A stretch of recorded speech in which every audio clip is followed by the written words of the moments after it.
August 20th, 2025. Good day, everybody. This is going to be your real estate update. Today is the 20th of August.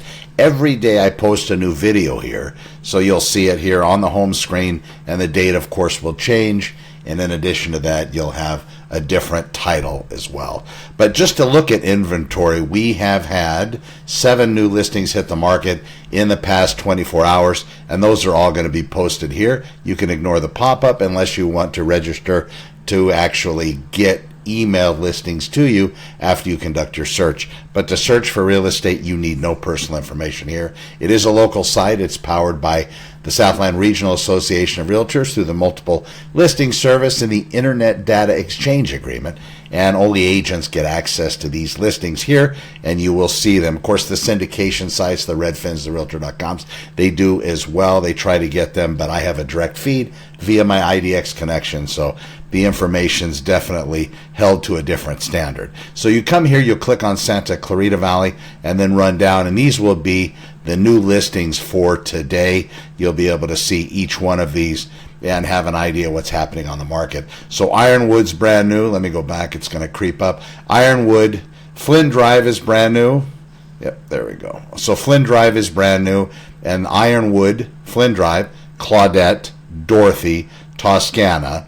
These are all, anything you see on this page, it's within the last 24 hours. Ironwood, Landview, Mesa Court, Brightwood, Kinglet, Knollview, Green Terrace, and Elkwood.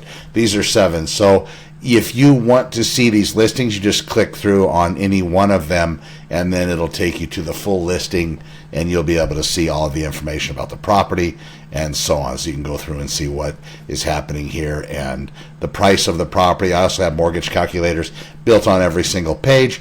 So if you are interested in it, you know your particular down payment and other variables, you can definitely plug those in. Also, if there happens to be an HOA for this specific property, the system will also fill that data in. And as far as property taxes and so on, the home insurance is an estimate, but definitely something to consider. And in Santa Clarita Valley, if you are going to be purchasing residential real estate here at any time, especially now since we've had those fires in Southern California, you definitely want to do your insurance research early. That's because there are some areas that are next to hillsides and with valleys and stuff behind them with shrubbery and thick growth that you're going to want to definitely vet the property with your insurance carrier.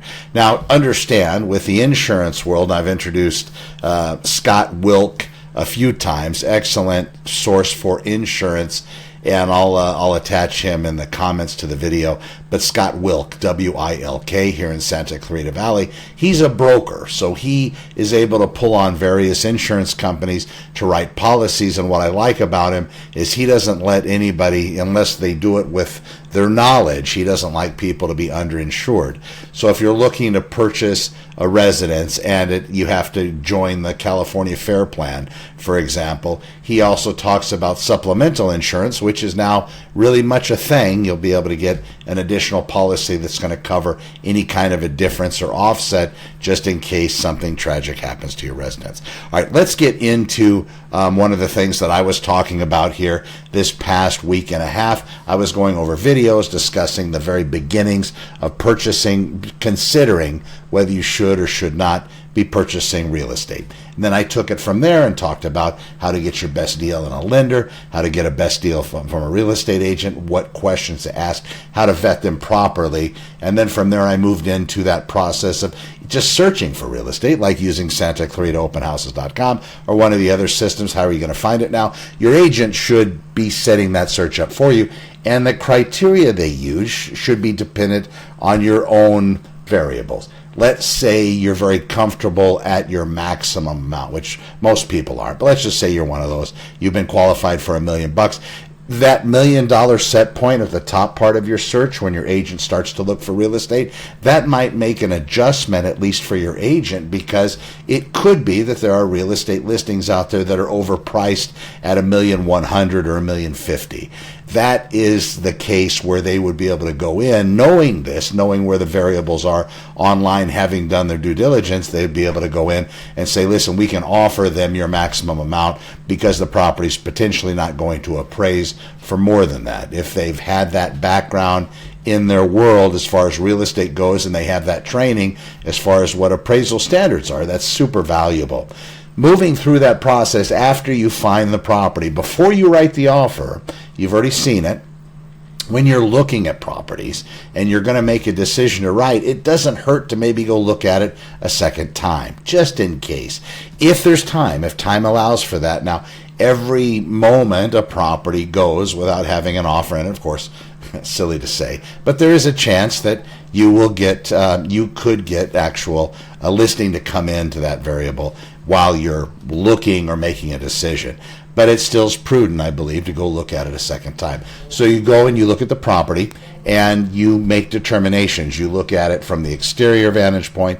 You look at it from the different systems in place. If you can determine what kind of plumbing there is in the property, if you can kind of give a determination what the roof looks like, get an idea how that should be. Also get an idea what the grade looks like. That's something that a lot of people miss. We don't get a lot of rain out here in California, at least not presently. But when we do, a lot of times it creates a mess. So if the roof is not in a great shape, usually that's going to create a problem when it does rain for the first time in a long time. If you're looking at the grade, if it does start to rain, where that water goes is also going to be critical. Is it going to go towards the house, or is it going to be going away from the house? So making your offers accordingly. And then when you're looking at these properties, in addition to that, actually looking at the neighbor's impact. Do your neighbors have trees or some kind of other issues that could impact your ownership of this property in the future? You'll want to address those things as well. But after you align your ducks, you get everything lined up, and you've gone through your due diligence, you've checked on the taxes, you've checked on HOA, you've made those phone calls in case you have 53 cats, you want to move into the house, you've called and you've made sure that's okay, and you get verified responses in writing, just so you know for sure. Super, super important. All right, so then after that process I talked about, after we construct the offer, we write it, what's the best ways to formulate that? How can you better your offer, even without talking about increasing price? Because increasing price, that's low-hanging fruit, very easy to do. Anybody can do that. But actually constructing your offer, so even if you might not be the best in price, maybe you're able to hit highlights that the sellers really want to deal with to be able to push your offer forward, even of those that happen to be of a higher price. What are those strategies? So I talked about that. Moving through the process after you counter offer, if there are going to be counter offers, what if it's a multiple counter offer? Spoke about that in the videos as well. Moving through the process, and of course you can find all of these at santaclaritaopenhouses.com/blog. So after I got through all of that, then your offer gets accepted. How do those inspections look? And looking at the neighbors, what's the first thing you want to do as a buyer? I'll tell you right now, but I put it in detail in the video. Before you start to pay for a home inspection or appraisal, you got to get to the property. You got to door knock it, door knock the neighbors. Not the property itself, you're going to be buying that one. But the neighbors, the ones across the street, the ones that have any property boundaries that touch your property that could have any kind of an impact. You want to go meet those people. You're going to be living next to them, 4.7 years? 4.9 years? I think it's 4.9 years is the average. That's how long you're going to live there before you sell it. That's the average anyway. You might be there for 30 years or more.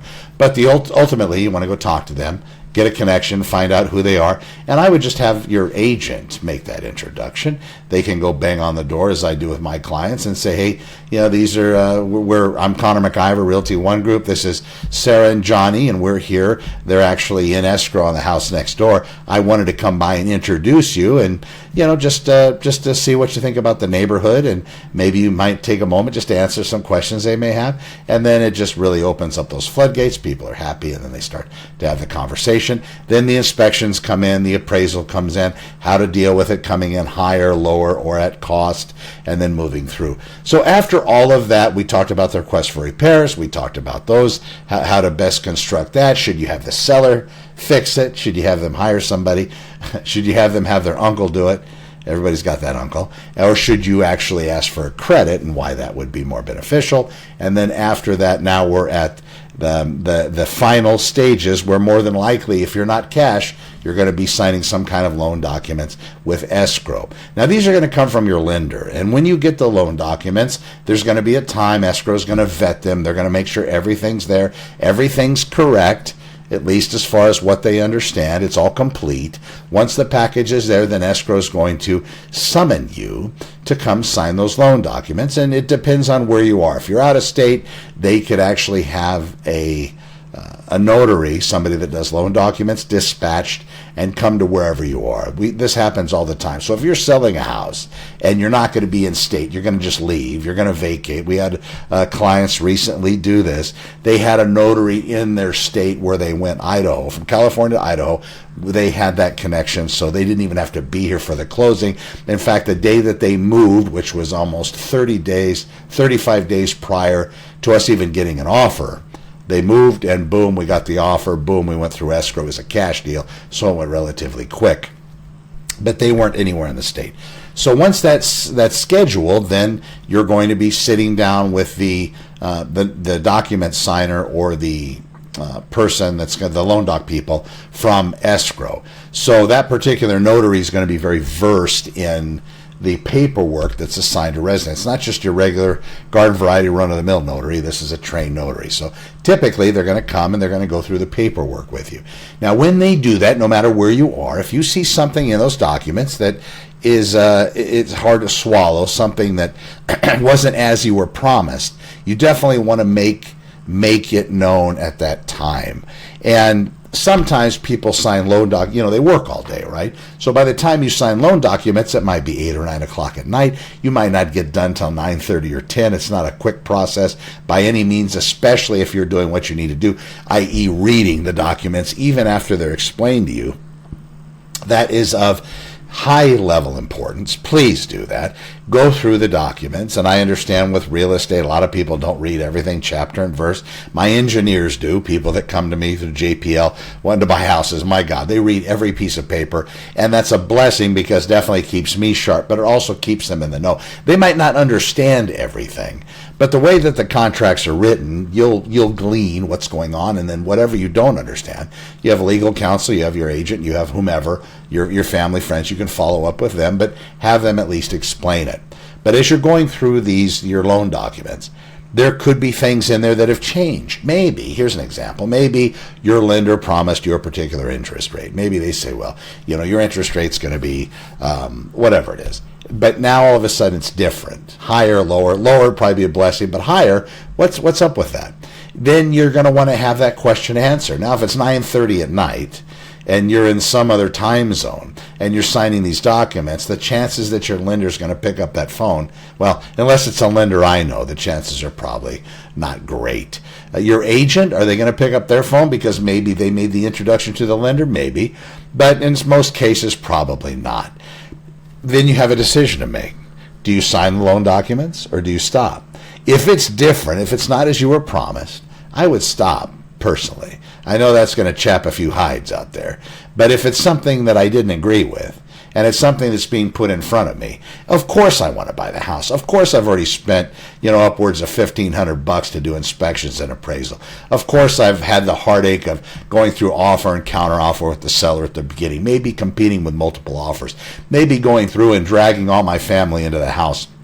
Maybe I've had other people and family and friends showing it off. Maybe I've had other people come in, then going through all the requests for repairs and appraisal nonsense and all of that stuff. So yes, I'm vested. Yes, I want to buy that property. But am I willing to sign a loan document based on numbers that I wasn't promised or told? 30 years is a long time to pay, and once you sign them, it's going to be hard to take it back. Now, of course, I think they could probably take them back. It's going to be submitted, but it could be something, but I wouldn't even go there. If there's something on those documents that doesn't make sense, then you should have your people ready on your end to talk to you over the telephone. Your agent should know when you're signing loan docs. Your lender should also know. So maybe you might want to have a conversation with them. Hey, listen, Connor, I'm going to be signing loan documents next Thursday. Oh, yes, yeah, I heard that. Okay. Can you please make yourself available between 9 and 10:30 when I'm signing loan docs? Or can you make yourself available by telephone just in case?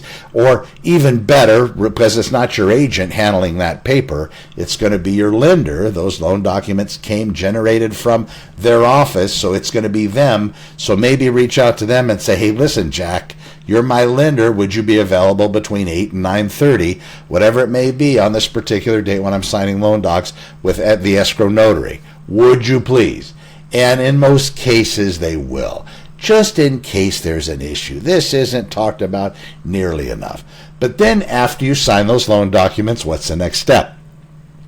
Believe it or not, you might get hit by your lender with getting something, a pre-funding condition, before they can fund the deal. And closing escrow, I'll go into that in the next video, but closing escrow is a 2-day process for the most part in Southern California. They have something known as a special. So sometimes you can get the funding one day and record the same day, but typically it's a 2-day deal. So you're going to get funding, money's going to move one day, then it's going to be recorded at the county the following day. If the following day falls on a weekend, you're waiting until Monday. We'll have a discussion about whether that's good or bad for you as a real estate buyer, because that's 2 days you can't habitate the property anyway, so why would you want to close it like that? But it does happen. But backing up a little bit, the process is that funding. You could get some kind of a request from your lender to verify employment, to send a paycheck stub if one just came in that they don't have access to. Little things like that. It could be certain required items from you.